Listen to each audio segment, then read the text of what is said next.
Praise the Lord. प्रभु में आप सभी को जय मसीह की।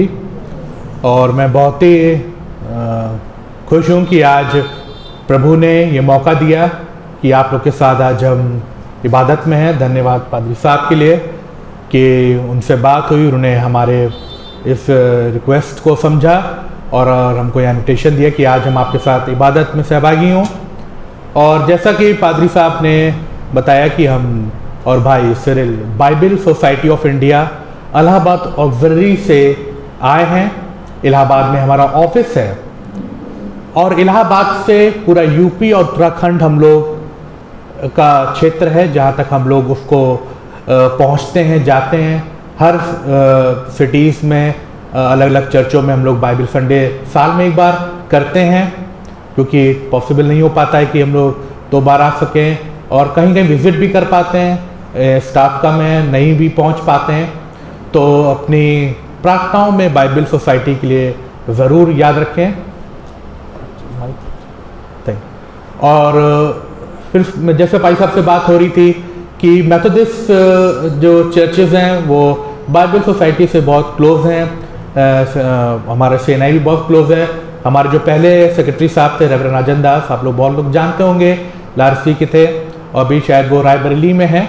और वो सेक्रेटरी के रूप में उन्होंने 8-10 साल बाइबल सोसाइटी में काम किया। और जो आपके भी फिलिप मसीह साहब हैं, जो बिशप साहब हैं, वो भी जबलपुर ऑक्सिलरी जो एमपी और छत्तीसगढ़ देखते हैं, वहाँ के भी वो सेक्रेटरी रह चुके हैं। तो एक कनेक्शन रहा है वचन का चर्चेस के साथ, आपके मेथोडिस्ट के साथ। तो एक अपना पन है और हमें बहुत खुशी होती जब हम लोग अपने इस चर्च में आते हैं। और धन्यवाद देना चाहता हूँ प्रभु का कि हम लोग इस दौरान तक पहुँच सके हैं। और थोड़ा सा हिस्ट्री बताना चाहूँगा बाइबल सोसाइटी की। वचन तुम लोग पढ़ते हैं लेकिन बहुतों को नहीं मालूम होगा कि वचन कैसे अब तक प्रिंट होकर आपके पास पहुँचा। जैसे भाई साहब ने कहा कि हमारी बहनों का बहुत योगदान रहता है मिनिस्ट्री में, सही बात है।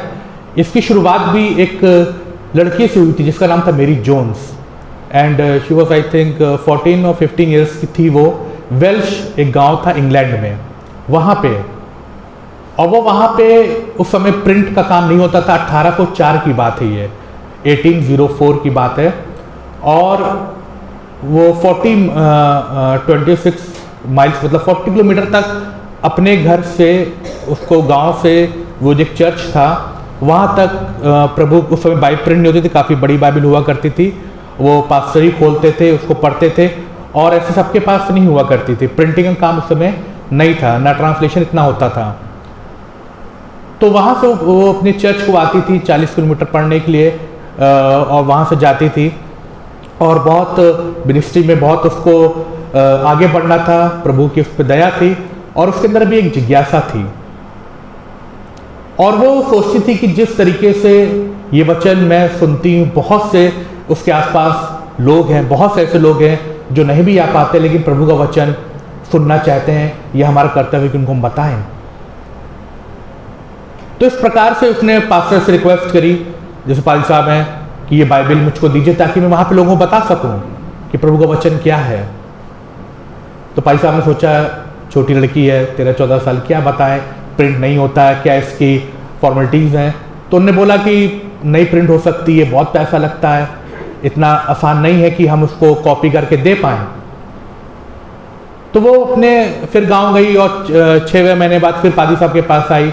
कुछ उसने उस दौरान कुछ काम किया, कुछ डोनेशन कलेक्ट किए, कुछ घरों में काम किया। किस प्रकार से भी उसने थोड़े बहुत कंट्रीब्यूशन को लेके पादरी साहब के पास पहुंची और कहा कि ये लीजिए कुछ अमाउंट, इसकी एक कॉपी मुझे करा के आप दीजिए। किसी प्रकार पादरी साहब ने उसको दी, लेकिन उनमें ये बात रह गई कि सच बात है, जिस प्रकार ये आज इसके अंदर जिज्ञासा है और ये प्रभु का वचन लोगों तक पहुंचना चाहिए, क्या करें। उन्होंने, जैसे हम और आप कलीसिया में हैं, लोगों को इस बात को बताया। तो बहुत से लोग कलीसिया में से स्टार्ट हुए कि हम लोग इस बात को या इस काम को शुरुआत करना चाहते हैं। वहाँ से 1804 से बाइबल सोसाइटी ऑफ इंडिया का काम स्टार्ट हुआ इंग्लैंड में। और 1811 में ये धीरे धीरे काम जब बढ़ता गया, इंडिया पहुंचा 1811 में, कलकत्ता में, और विलियम कैरिक द्वारा इसका ट्रांसलेशन हुआ, और धीरे धीरे आज 145 कंट्रीज़ में बाइबल सोसाइटी का काम चल रहा है। इंडिया में लगभग हमारी 17 ऑक्सिलरीज हैं, हर स्टेट में हमारा अलग ऑफिस है।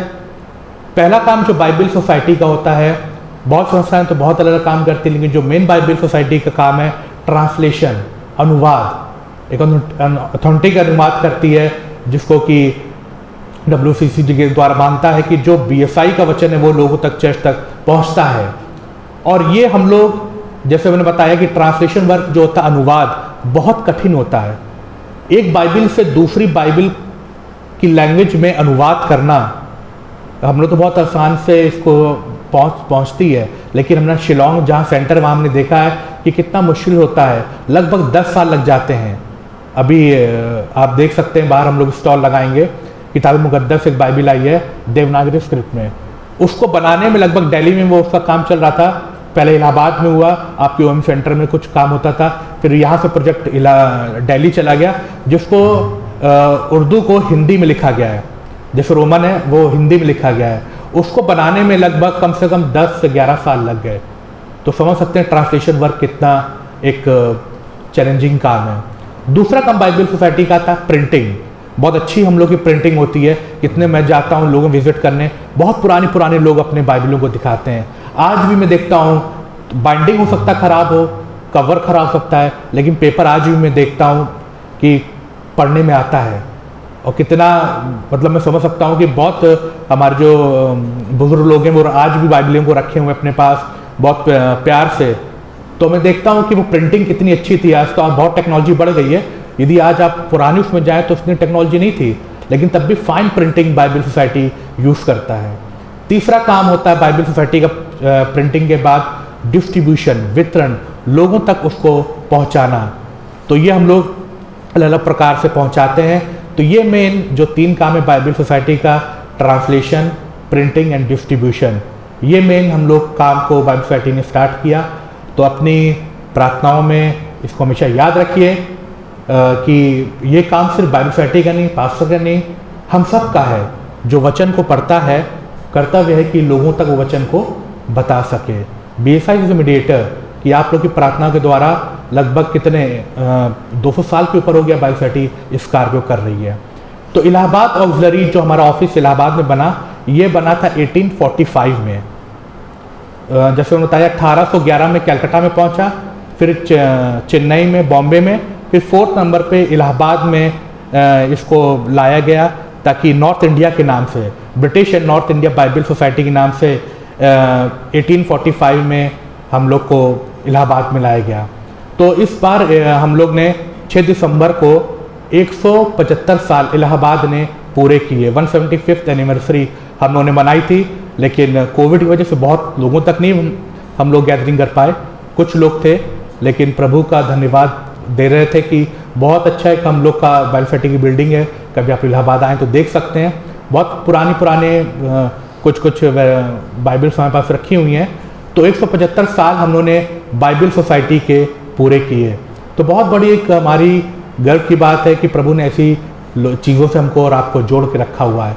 और बहुत से लोग बोलते हैं कि आप लोग आते हैं सिर्फ मांगते रहते, लेते रहते हैं, बाइबल सोसाइटी काम लेना नहीं है। हम लोग इसलिए कुछ देने भी आए हैं आज। और 175th एनिवर्सरी में हम लोग ने एक ये वॉल क्लॉक बनाया था। तो हम पादरी साहब को आपके चर्च के लिए देना चाहते हैं। तो भाई साहब प्लीज़, इसमें जर्नी बनी हुई है और आप देख सकते हैं जर्नी बनी है, यहाँ पे माइलस्टोन है वहाँ से, और ये जो बीज प्रभु का वचन दे रहा है। तो भाई साहब इलाहाबाद की ओर से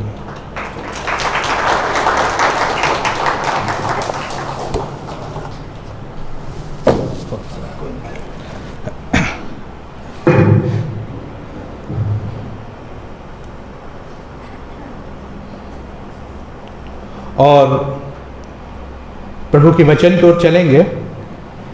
प्रार्थना करें। प्रभु जी, आपको धन्यवाद देते हैं इस समय के लिए, और पिता ये जो टाइम दिया है ये आप दें, आप हमको संचालन करें, आपकी ओर से वचन लोगों तक पहुँचे, व्यर्थ न जाए पिता, जो बीज आप बोते हैं वो बहुत सा फल मत लाने वाला हो सके। इस पूरे समय को हम आपके हाथ में सौंपते हुए प्रभु यीशु मसीह मीठे नाम से मांगते हैं, आमीन। आइए मेरे साथ निकाल लीजिए, जैसे कि हमने गॉस्पेल रीडिंग करी थी, और थोड़े समय के लिए हम लोग यहाँ पे कॉन्सेंट्रेट करें और वचन को देख रहे हैं कि बर्तिमाई के बारे में, जो एक कैरेक्टर चरित्र को देखते हैं। और यहाँ पे हम देख रहे हैं कि ये जो बर्तिमाई है, एक जो इसका बताया गया है कि अंधा भी है, भिखारी भी है, और सड़क के किनारे बैठा हुआ है। और जब मैं इस लेसन को पढ़ रहा था, बहुत एक चैलेंजिंग एक लेसन मिलता है, जो कहीं ना कहीं किसी प्रकार से हमारे जीवन में उस चीज़ को दर्शाता है।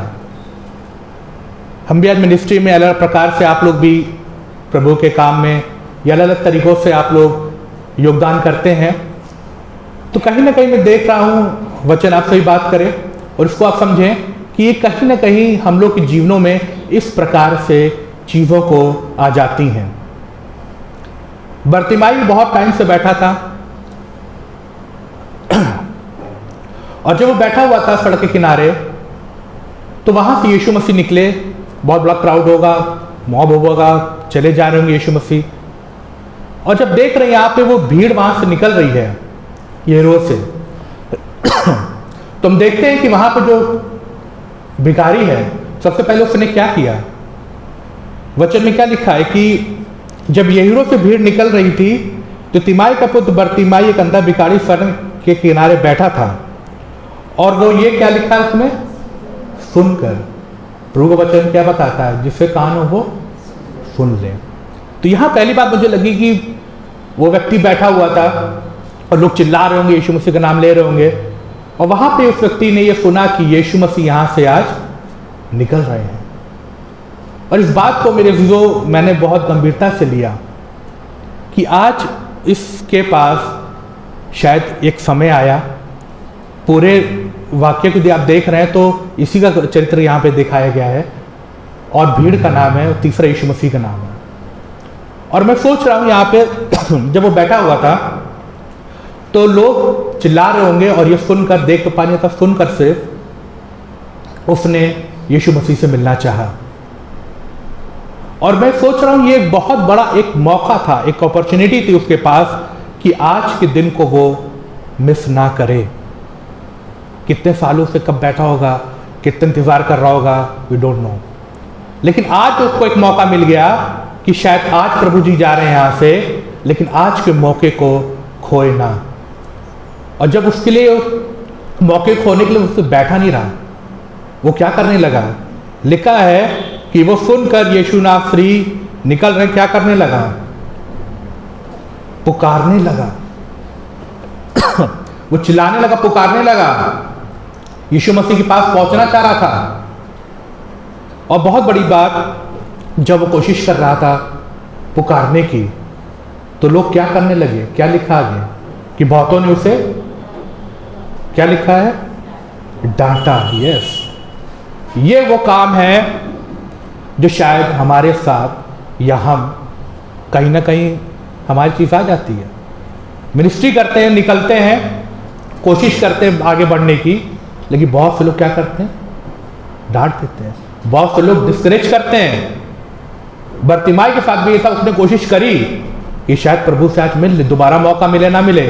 एक मौका था, अपॉर्चुनिटी आई उसके पास कि प्रभु आज मिल लूं। कोशिश करता हुआ पहुंचा भी होगा, लेकिन लोग क्या करने लगे, उसे डांटने लगे, डिस्करेज करने लगे। सोच रहे ये कैसे यीशु मसीह पास पहुंच सकता है, भीड़ में तो हम चल रहे थे टाइम से, हम यीशु मसीह पहले पहुंचेंगे, इसका क्या हक है पहुंचने का, ये तो भिखारी है, अंधा है, ऐसी जीवन चलाएगा। कहीं ना कहीं ये बात लोगों के अंदर आई। तो मेरे अजीजों, कहीं ना कहीं उस मौके को, मौका था बर्तिमाई के पास, लेकिन लोग क्या कर रहे थे। आज ये क्वेश्चन हमारे लिए भी उठता है, हम और आप क्या कर रहे हैं। लैंटर्न हर साल आते चले जाते हैं, हर त्यौहार आता चला जाता है, कई बार मौके आते हैं, कई बार अपॉर्चुनिटी आती है तो हम उसमें क्या रोल निभाते हैं। जैसे भाई साहब ने कहा, बहुत लोग सोचते हैं हमारे यहाँ है, लेकिन क्या हम और आप करते हैं? इस बाइबल बहुत एक सटीक और एक दर्पण के रूप में हमको दिखाता है कि हमारा आईने में जैसे अपने आप को देखते हैं हम क्या हैं। इंडिविजुअल अपने आप को देख सकते हैं, किसी को मैं पॉइंट आउट नहीं कर रहा हूँ, लेकिन एक व्यक्तिगत अपने आप को सुधारने की बात है। आगे देखते हैं कि जब वो उसे डांटने लगे, लोग डिस्करेज करने लगे, तो वो क्या करने लगा? और भी यस अब ये बात हो रही बर्तिमाई की कि भले ही लोगों ने उसे डांटा, डिस्करेज कर दिया, भले ही लोगों ने उसको तिरस्कार किया, लेकिन उसने कोशिश नहीं छोड़ी। अजीजों, वो और भी पुकारने लगा, और भी कोशिश करने लगा, क्योंकि उसका एक जिज्ञासा थी, प्रभु यीशु मसीह से आज मिलूंगा, आज मौका है मेरे पास, कल रहे ना रहे, आज समय है मेरे पास, कल रहे ना रहे। मैंने हो सकता था कि ठीक है मैंने तो कोशिश करी, नहीं मिल पाया, कोई बात नहीं, प्रभु तो जानते हैं वो कभी फिर आके मिल लेंगे। ऐसा नहीं है अजीजों, वो और भी पुकारने लगा यीशु मसीह से मिलने के लिए। और जब वो और पुकारने लगा, तब लिखा है कि बहुतों ने डांटा कि चुप रहो, और भी पुकारने लगा, हे दाऊद की संतान मुझ पर दया कर। एक छोटी सी प्रार्थना को मैं यहाँ पे देखता हूँ, एक छोटा सा एक सेंटेंस को देखता हूँ, जिससे अपने जीवन को हम देखते हैं। हम लोग तो बहुत बड़े बड़े काम करना चाहते हैं, बस आगे ऐसा काम हो जिस पे लोग देखें, लेकिन मैं देख रहा हूँ इस बर्तिमाई ने छोटे से काम के लिए छोटी सी प्रेयर करी कि बस दाऊद की संतान मुझ पर आज दया कर दें। तो मैं देखता हूँ इस वचन से, तो अपने आप को भी इंकरेज करता हूँ कि कई बार हम लोग भी कोशिश करते हैं कि लोगों तक प्रभु के कामों को पहुँचाएं। कई बार डिस्करेज मिलता है, कई बार लोग चैलेंजेस आते हैं, तो हम क्या हार के बैठ जाए, लेकिन लोगों की प्रार्थना, आप लोगों की प्रार्थना रहती है, जिससे काम को हम लोग करते जाते हैं। और यहाँ पे जब वो लोगों को बोलता है कि चुप रहो, और भी पुकारने लगा, तब लिखा है कि यीशु मसीह ने ठहर कर क्या कहा? उसे बुलाओ। और मैं यहाँ पे एक बात को और भी आप लोग देखिए कि यीशु मसीह तो आते ही वो तो सब जानते थे, वो तुरंत उसको हील कर सकते थे, तुरंत उससे मिल सकते थे, लेकिन वो देखना चाह रहे थे कि इसके अंदर आज कितनी जिज्ञासा है मेरे लिए। क्या वो थोड़े से समय का ही है, जैसे हम लोग थोड़े टाइम के बाद वो हो जाते हैं, फिर धीरे से बैकस्लाइड होते हैं। लेकिन यहाँ पे वचन बताता है तब यीशु मसीह ने उससे कहा कि उसे बुलाओ। यहाँ पे वो देखते हैं, तब वो यीशु मसीह के पास, यीशु मसीह ने ठहर कर उसे कहा उसे बुलाओ, और लोगों ने उस अंधे के बुलाकर क्या कहा? ढाढ़स बांध। अब यहाँ पे मैं डिफरेंस आप देख सकते हैं, भीड़ में वो लोग भी थे जो क्या करा रहे थे, पहले चुप करा रहे थे, अब यहाँ पे वो लोग भी हैं जो इसको ढाढ़स बांध रहे हैं। तो दो लोगों को यहाँ पे हम देख रहे हैं, वो जो प्रभु के कार्य में क्या कर रहे हैं, तो चुप भी करा रहे हैं और दूसरे ढाढ़स भी बांध रहे हैं, हियाव दे रहे हैं, एक मौका दे रहे हैं कि नहीं आपको आगे बढ़ना है, नहीं प्रभु में कार्य में मदद कर रहे हैं, उसको इंकरेज कर रहे हैं। वहां पे कुछ लोग वो थे जो प्रभु के कार्य में बैरियर बन रहे थे, डिस्करेज कर रहे थे। लेकिन वहां पे वो रोल था बर्तिमाई का कि उसने उस मौके को नहीं खोने दिया। तब प्रभु यहाँ कहता है कि उसे बुलाओ, और लोग कहते हैं कि ढाढ़स बांध। तो आगे कहते हैं कि ढाढ़स बांध, उठ, वो तुझे बुलाता है। और वो अपना कपड़ा फेंक कर शीघ्र यीशु मसीह के पास पहुंचता है। तीसरी आखिरी बात को देखते हैं, वो यीशु मसीह के पास शीघ्र पहुंचता है। शीघ्र वर्ड को यहाँ पे देखें तो बहुत जल्दी से ऊपर यीशु मसीह के पास पहुंचा होगा, विदाउट कोई तो उसने चीज़ों को सोचते हुए। एक उसके पास कपड़ा ही होगा, भिखारी के पास और क्या हो सकता है, उसकी भी उसने फिक्र नहीं करी। प्रभु जब बुलाता है तो वो क्या कर दिया, उसने फेंक दिया, कोई चीज़ को सोचा नहीं, क्योंकि वो मौका वो नहीं खोना चाह रहा था चीज़ों, इसलिए उसने कोई चीज़ की फिक्र नहीं करी, क्या है मेरे पास क्या नहीं रहेगा। उसने वो चीज़ को फेंक कर यीशु मसीह के पास पहुंच जाता है। शायद हमारे पास भी ऐसी अपॉर्चुनिटी प्रभु देता है या दिया है या देगा, तब हमारा और आपका रोल क्या रहेगा? क्या हम लोग वो लोग हैं जो प्रभु के काम में रुकावट आते हैं, या वो लोग हैं जो प्रभु के कार्य में मदद करते हैं, और ये वो है जो मौका मिलता है तुरंत प्रभु यीशु मसीह के पास पहुंचते हैं। तो तीनों को हम और आप अपने जीवनों में देखें और प्रभु से प्रार्थना करें कि क्या आज हमने यार अपने इस मौके को फ़ायदा उठा पाए या टाइम को वेस्ट किया। और आगे अंत में लिखता है कि वो यीशु मसीह के पास पहुंचता है। यीशु मसीह ने उसके कहता है कि तेरे विश्वास ने तुझे आज चंगा कर दिया। उसकी प्रेयर को प्रभु ने आज एक्सेप्ट किया। कई बार हम लोग भी कोशिश करते हैं, बहुत शिकायत करते हैं, भाई साहब बहुत हम तो दुखी हैं, प्रार्थना कर नहीं सुनी जा रही। क्या हमने प्रयास किया? कोशिश थोड़ी करी होगी, हो सकता है फिर चुप हो गए हो, थोड़ा मतलब स्टार्ट किया होगा फिर बैक स्लाइड हो गए हो, लेकिन लगातार बर्तिमाई की तरह क्या हम लोग प्रयास करते रहे। और यहाँ पे प्रभु उसकी प्रार्थना को सुनता है और प्रभु अंत में कहते हैं तेरे विश्वास ने तुझे चंगा किया, और तुरंत प्रभु के पीछे वो हो लेता है, वो फॉलोवर बन जाता है। बाद में बताते हैं कि ये व्यक्ति बहुत बड़ा एक बिशप बन जाता है। तो हम देखते हैं वो इस करैक्टर से अपने आप को, चरित्र से अपने आप को नापते हैं कि प्रभु ने हमको और आपको मौका दिया है। कोई नहीं कह सकता है, हम सब वचन पढ़ते हैं, कोई नहीं कहता अलग अलग तरीक़ों से अलग अलग कामों से आपको प्रभु मौका देता है, भाई सब जिम्मेदारी देते होंगे। तो हमको और आपको देखना है कि हमारा रोल क्या है, कि चर्च के लिए हम लोग आगे बढ़ते हैं, मदद करते हैं, काम में हाथ बटाते हैं, ये डिस्करेज करने वाले लोग हैं, ये आप लोग पीछे करने वाले लोग हैं। अपने आप को आज ये समय चल रहा है, इस चीज़ में जांचें और प्रार्थना करें प्रभु हमको और आपको भी बर्तिमाई की तरह उसके पीछे हो लें। आइए प्रार्थना करें।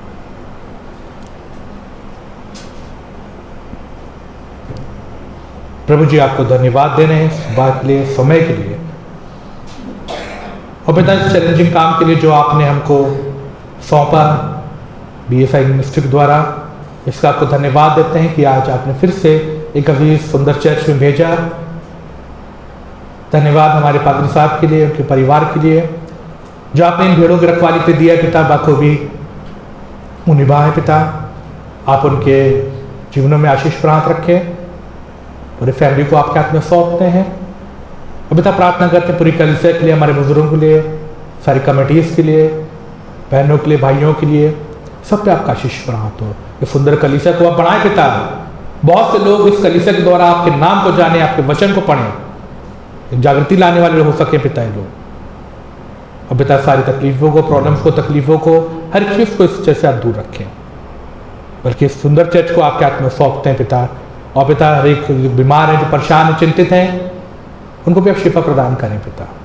पर फिर से हमको और सिरिल भाई को आप यहाँ तक लेके आए, आज के दिन तक के लिए आपको धन्यवाद देते हैं। और पिता प्रार्थना करते हैं हमारे पाल साहब को जिन्होंने मौका दिया, इसके लिए भी आपको धन्यवाद देते हैं। इस प्रार्थना को प्रभु यीशु मसीह के मीठे नाम से मांगते हैं, आमीन। परमेश्वर का धन्यवाद सुंदर सुबह के लिए, इस दिन के लिए, हमारे भाइयों के लिए जो बाइबल सोसाइटी ऑफ इंडिया से हमारे बीच में यहाँ उपस्थित रहे, और इस हिस्से को मेरे और आपके बीच में रखा। 47वां पद एक बहुत ही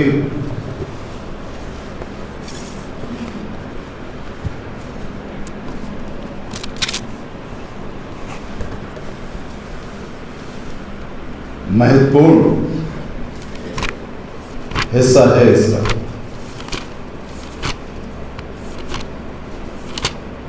और उसी के साथ साथ कितना गैर जिम्मेदाराना चरित्र भीड़ का यहां दिखाई देता है। 47वां पद कहता है, ये सुनकर किसी ने उसको बताया नहीं, किसी ने ये जिम्मेदारी नहीं समझी। उस भीड़ में लोगों को ये मालूम था, क्योंकि अब बिल्कुल प्रभु यीशु मसीह अपनी उस सेविकाई के पीक पर है, क्योंकि इसके तुरंत बाद हम देखते हैं कि वो प्रवेश करेगा कहाँ?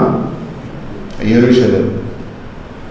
और अपने चेलों को कहता है कि वहाँ जाओ और वहाँ गधी का बच्चा तुम्हें मिलेगा, यानी कि अबाउट टू फिनिश। एक लंबा अरसा हो चुका है यीशु मसीह को, और ये सारी भीड़ प्रभु यीशु मसीह को जानती थी। ये सारी भीड़ उसकी सामर्थ्य को जानती थी, ये सारी भीड़ इस बात को जानती थी कि इस व्यक्ति के जीवन में अगर कोई बदलाव ला सकता है तो वो ये व्यक्ति है। लेकिन बड़ी गैर जिम्मेदार भीड़, बड़े गैर जिम्मेदार लोग, बड़े बेपरवाह लोग, तमाशे में लगे हुए लोग, हर चीज का तमाशा बनाने वाले लोग, परमेश्वर का वचन कैसे पहुंचे, उस आम जन तक पहुंचे, उस साधारण जन तक पहुंचे, उस जरूरतमंद तक पहुंचे, उससे बिल्कुल मुंह मोड़े हुए लोग, अपनी दुनिया अपनी रौ में चलने वाले लोग, निर्दयी लोग, क्रूरता से भरे हुए लोग, उपहास करने वाले लोग, इस भीड़ का चरित्र कुछ इसी तरह का है। आज हमारी कोशिश कितनी है यीशु मसीह का नाम उस अंतिम पंक्ति में, अंधा व्यक्ति भीड़ में सबसे अंतिम पंक्ति के व्यक्ति को दर्शाता है, समाज के सबसे वंचित वर्ग को दर्शाता है, समाज के बिल्कुल असहाय वर्ग को दर्शाता है। क्योंकि अंधा भीड़ के बीच में नहीं घुसता है, वो इंतजार करता है कि भीड़ निकल जाए तब मैं अपना सफर शुरू करूं। और ये हिस्सा इस बात को दर्शाता है कि यीशु चाहे कितनी भीड़ उसको धक्का दे, कितना भीड़ उसे दबाए, यीशु उन दबे और कुचले लोगों के लिए आया जिनका लोग उपहास उड़ाने के लिए इस्तेमाल करते हैं। ये अंधा है, ये बेविचारी है, ये तो वेश्या है, ये तो पियक्कड़ है। क्या कभी ऐसे व्यक्ति के साथ बैठकर बात की? करते सब वही, तरीके अलग अलग हैं। क्योंकि अगर ऐसे नहीं होते तो यूहन्ना के 8वें अध्याय में पत्थर उस स्त्री तक एक न एक का तो पहुंच जाता। करते सब हैं, तरीके अलग हैं, अपने अपने पर्दे हैं, अपने अपने बहाने हैं। इस वंचित वर्ग तक पहुंचने की जरूरत है। यीशु मसीह जो इस सृष्टि का करता है वो वहां तक पहुंचा, तो क्या मेरी और आपकी जिम्मेदारी नहीं है? पौलुस कहते हैं रोमियो 10:17 में, विश्वास सुनने से और सुनना मसीह के वचन से। कान तक पहुंची आवाज, इसने अपनी आवाज उठाई और प्रभु यीशु मसीह ने इस वंचित वर्ग के लिए अपनी आवाज उठाई, उसे लेकर आ। और जब परमेश्वर हमारी ओर हो जाता है तो फिर वे विरोधी भी, 8:31 को हम अक्सर कहते हैं, इसे बड़ा सजा के रखते हैं। यदि परमेश्वर हमारी ओर है तो हमारा विरोधी इसे बड़ा सजा के रखते हैं। दरवाजे पे लिख देना चाहते हैं ताकि पड़ोसी देख ले इस बात को, पड़ोसी का ध्यान रहना चाहिए इस बात के ऊपर। इसे बड़ा सजा के रखते हैं, तो हमारा विरोधी कौन हो सकता है? और मैं सोचता हूं कि हम सब एक दूसरे के विरोध में लगे हुए हैं। हम बिल्कुल नहीं चाहते। अगर हमारी ये कोशिशें हों तो हमारे संस्थाओं के इन नुमाइंदों को घर घर जाकर ना कहना पड़े कि कुछ कंट्रीब्यूशन करें, हर घर को बाइबल ऑक्सिलरी तक पहुंच के ये कहना पड़े कि ये मेरा कंट्रीब्यूशन। इन्हें साल भर अपने इस दौड़ की जरूरत ना पड़े। अगर हमने अपनी जिम्मेदारी को समझा होता, जैसे वो मैरी जोन्स ने अपनी उस जिम्मेदारी को समझा, वो 40 किलोमीटर तक जाती थी, एक कोशिश करती थी, और सालों साल उसने उस गुल्लक में पैसे डाले, घरों में काम करके, इसलिए नहीं कि उस बाइबल को वो ले ले, लेकिन उस बाइबल को लेके वो लोगों तक उस वचन को पहुंचा सके। मेरी जोन्स और उसकी बाइबल, यही टाइटल है उस किताब का, मेरी जोन्स और उसकी बाइबल। और इसी उद्देश्य के साथ बाइबल सोसाइटी की स्थापना हुई। इतने वर्ष हो गए। मैं ज़रूर चाहूँगा कि आप उस बिल्डिंग को देखें, बाइबल सोसाइटी के इलाहाबाद के उस बिल्डिंग को देखें, और आपको लगेगा इसकी रिपेयर होनी चाहिए। आपको लगेगा इसमें हर वर्ष कुछ काम होना चाहिए। जो कुछ उन्होंने सौंपा उसे हमने कितने अच्छे तरीके से संभाला है काम, क्योंकि बहुत बड़ा काम है, ये बहुत बड़ा काम है जो आप कर रहे हैं। हमारा क्या कंट्रीब्यूशन होगा ये हमें देखना है, क्योंकि आज की भेंट बाइबल सोसाइटी ऑफ इंडिया को जाएगी। परमेश्वर आशीष दे और हम इन वचनों की महत्ता को समझें कि वचन हमसे क्या कह रहा है और चीख चीख के क्या कह रहा है। प्रभु हमें आशीषित करे।